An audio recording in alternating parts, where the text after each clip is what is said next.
Fermín Lopez, les gars, ce joueur, il est tellement spécial. Déjà que les 2 dernières saisons, tu ne sais pas comment il fait à chaque fois, mais il se retrouve toujours dans les bons coups. Et j'espère vraiment que la troisième saison sera la bonne et qu'il aura le respect qu'il mérite. Qu'il aura le temps de jeu, les minutes qu'il mérite. Parce qu'il arrive aujourd'hui, but du pied gauche, but du pied droit. La frappe que Fermín Lopez a, les gars, on n'en parle pas assez. À partir du moment où son premier but, c'était un banger contre Madrid en match amical, fallait s'y entendre. Et encore heureux que Hansi Flick était contre le fait qu'il parte. Car c'est grave à quel point ce joueur, il est sous-coté. Sachant que c'est un joueur à qui il manque de la maturité, donc à son plein potentiel, les gars, il pourrait être exceptionnel. Et c'est pas pour autant, les gars, qu'il faut enterrer Dani Olmo. On peut avoir une préférence pour l'un ou pour l'autre, mais Dani Olmo n'est en aucun cas à négliger. Parce que je vous jure, même Pedri, il l'a dit récemment, s'il y a bien un joueur qui va nous surprendre la prochaine saison, cette saison, ça va être Dani Olmo. Comment les joueurs espagnols parlent de Dani Olmo, les gars, ça doit être un monstre à l'entraînement. Et de toute façon, son plan potentiel, on le connaît très bien, on l'a vu à l'Euro. C'est clairement un joueur qui est capable de te changer un match à lui tout seul, sur un contrôle. Enfin bref, comme je vous le dis depuis un bon petit moment, la concurrence à ce poste va être incroyable. J'espère juste que Dani Olmo va être épargné par les blessures. Et vous verrez par vous-même que peu importe qui commence titulaire, il fera du sale. Ça, j'en suis sûr.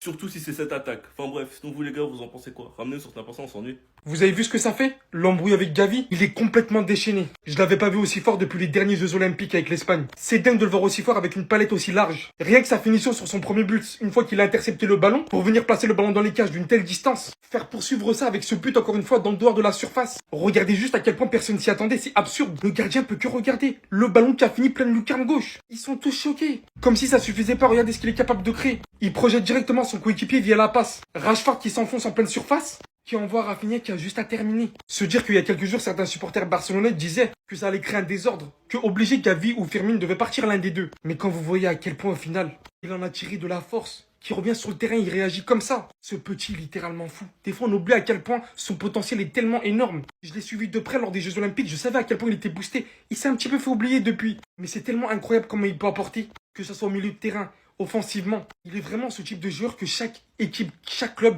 chaque coéquipier voudrait l'avoir dans son côté. Non, là, franchement, c'est incroyable. Il participe littéralement aux 4 buts que le Barça vient de planter en première période. C'est incroyable.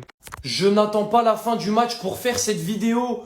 Je n'ai pas besoin d'attendre la fin du match. Fermín Lopez est un 10 de grande qualité et un des meilleurs numéros 10 du monde. Déjà l'année dernière, je ne comprenais pas pourquoi il n'était pas titulaire. Mais alors cette saison, avec ce qu'il nous propose pendant la pré-saison et là, le début de match qu'il est en train de faire, il nous claque une première mi-temps, mais c'est une masterclass de la première à la 45e minute. S'il faut emmener Dani Olmo à l'aéroport, je prends la responsabilité. Parce que Fermín Lopez titulaire, on doit le mettre tous les jours. C'est une dinguerie ce joueur. Là, à l'heure où je vous parle, c'est la mi-temps. Il y a déjà 4-0. Le match, il est plié. Mais si on mène 4-0 maintenant, c'est parce qu'on menait 2-0 grâce à un doublé de ce mec-là. Premier but, récupération, il est opportun, il récupère, frappe du gauche imparable, tu peux rien faire. Le deuxième but, passe en retrait de De Jong après un excellent travail de Lamine Yamal. Fermín qui reçoit la balle entrée de surface, il nous envoie un enroulé pleine lucarne, il n'y a rien à dire. En fait, Fermín est le numéro 10 ultime. Pas le numéro 10 ultime en mode il n'y a pas meilleur que lui, mais il est bon de partout. Il est trop complet. Il est bon techniquement, mais très très bon techniquement. La finition, c'est une dinguerie. Il a les deux pieds. Il fait des passes qui cassent les lignes. Et surtout, il se bat. Fermín au pressing, c'est trop une dinguerie. Et ça, c'est ça la grande différence avec Dani Olmo. Oui, Dani Olmo est bon techniquement, mais Fermín au pressing est 1000 fois plus important que lui. Et c'est pour ça que je préfère titulariser Fermín. Il a une meilleure finition. Dans les phases de jeu offensives, il va plus nous concrétiser les occasions que Dani Olmo. Fermín Lopez, merci pour cette mi-temps. J'ai même pas attendu la fin du match pour faire une vidéo sur toi. T'es juste trop fort. Je veux que tu sois notre numéro 10 titulaire la saison prochaine à tous les matchs sans exception. Si Dani Olmo a vu la pelouse encore, c'est qu'il est devenu jardinier.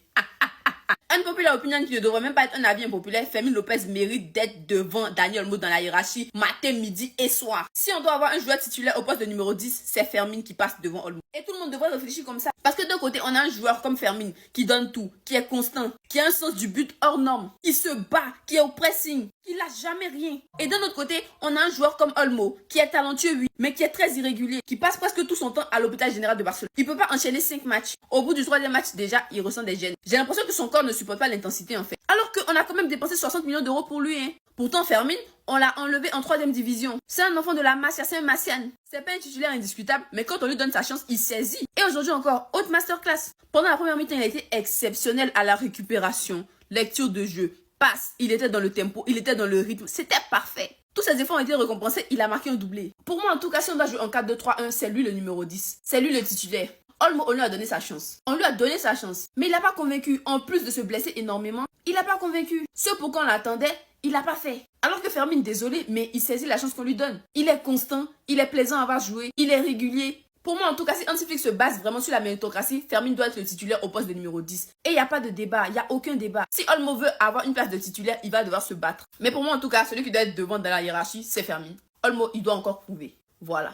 Le jeu repart, le dégagement pour commencer raté, c'est récupéré par Firmino, entrée de surface, la frappe. Ah, Firmino qui ouvre le score pour le FC Barcelone et c'est mérité après une grosse entame de match. On met à Lamine en une touche, Lamine dans la surface côté droit, Lamine pris par deux joueurs, les fans de corps de Lamine, Lamine encore totalement arrêté, Lamine le centre entre les deux, c'est dévié mais il récupère la balle, la frappe, elle va être arrêtée par le gardien, ça revient entrée de surface, l'enroulé derrière. Oh, oh Firmino, oh quel bon passeur, oh quel bijou. Rashford qui arrive à conserver le ballon, Rashford va écarter à droite au milieu de terrain avec Eric Garcia, super passe d'Eric Garcia pour retrouver Firmino, Firmino qui va relancer Rashford à droite de la surface, Rashford qui rentre dans la surface, le son deuxième poteau. Oh, ça va trop vite, ça va à 2000 à l'heure. Pressing et golasso, il y a 4-0, la relance ratée encore, le pressing de 5-0 et vous voyez toujours pas le problème. Non, parce que moi, il y a quelques jours, on m'avait dit que c'était la tournée, c'était la pré-saison contre des équipes faibles. Como, l'une des équipes en Serie A qui a terminé le championnat avec l'un des meilleurs états de forme. Leur pré-saison, digne d'un carnage. 4 sur 4, 4 victoires sur 4. Que ça soit Lille, Betis, Ajax, Al Ahly, à base de 3 buts. Pas un seul ce soir contre le Barça. Et ils se prennent par la même occasion 5 buts. Comme si rien n'avait changé de la saison dernière. Quand ils enchaînaient en championnat, 7 buts par-ci, 6 buts par-là. C'est affolant à quel point le danger vient de partout. Quand c'est pas l'un qui fait la diff, c'est un autre qui sort de nulle part, qui retrouve un niveau stratosphérique. Même quand il est pas à son maximum, il arrive à faire la différence, à être décisif. J'ai l'impression de voir des adversaires humiliés à tous les matchs du Barça depuis la dernière saison. C'est les mêmes et ils viennent de recevoir des renforts.